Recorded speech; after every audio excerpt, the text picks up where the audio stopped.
Your brain is addicted, not to drugs, not to alcohol, but to comfort. And that addiction is why discipline feels painful. By the end of this video, you'll understand why dopamine detox works, why most people fail it, and how to rewire your brain to crave discipline instead of avoiding it. But first, you need to understand what dopamine is actually doing to you. Most people think dopamine is pleasure. It's not. Dopamine is anticipation. It's the signal your brain uses to decide what's worth effort and what's not. Every time you scroll, every time you binge, every time you chase comfort, your brain learns one thing. Effort is unnecessary, reward is easy. And this next part is where discipline dies. Discipline feels hard not because the work is hard, but because your dopamine baseline is broken. Your brain compares everything to instant stimulation. So reading feels boring, studying feels heavy, working feels painful, not because they are, but because your brain expects fireworks for free. This isn't a motivation problem, it's a conditioning problem. Here's the loop most people are stuck in. They feel uncomfortable, they escape to comfort, they get dopamine, they feel relief, and every time they repeat it, their brain learns to avoid effort even more. That's why willpower fails. Because you're fighting biology with motivation, and dopamine detox was designed to break this exact loop. A dopamine detox is not about suffering. It's not about removing joy. It's about resetting what your brain considers rewarding. So effort feels normal again. So discipline stops feeling like torture. But here's the mistake almost everyone makes. They detox the wrong thing.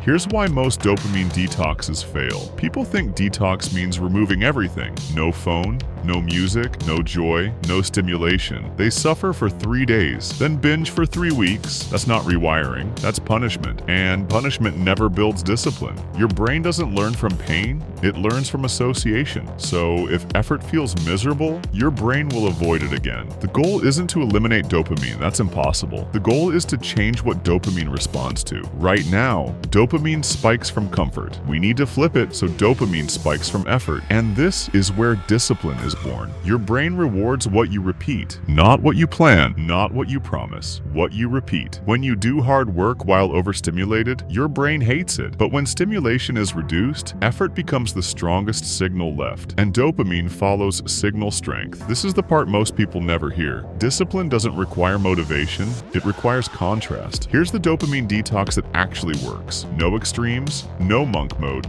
no burnout. Step 1. Remove cheap dopamine before effort, no phone before work, no scrolling before studying, no stimulation before training. Step 2. Attach effort to identity. You don't try to be disciplined. You become the type of person who does hard things before comfort. Step 3. Delay reward. Not remove it, delay it. Effort first, reward after. This single rule rewires everything. Something strange happens after a few weeks. Discipline stops feeling painful, not because the work changed, but because your brain did. You stop craving distraction, and you stop negotiating with yourself. Effort becomes normal, and comfort loses its grip. Your future isn't decided by motivation. It's decided by what your brain finds rewarding, and that is something you can train. But none of this works if you treat it like information. So pause this video. Pick one task you've been avoiding. Remove distraction. Start it anyway, because the moment you teach your brain that effort comes first, discipline stops being a fight and becomes who you are.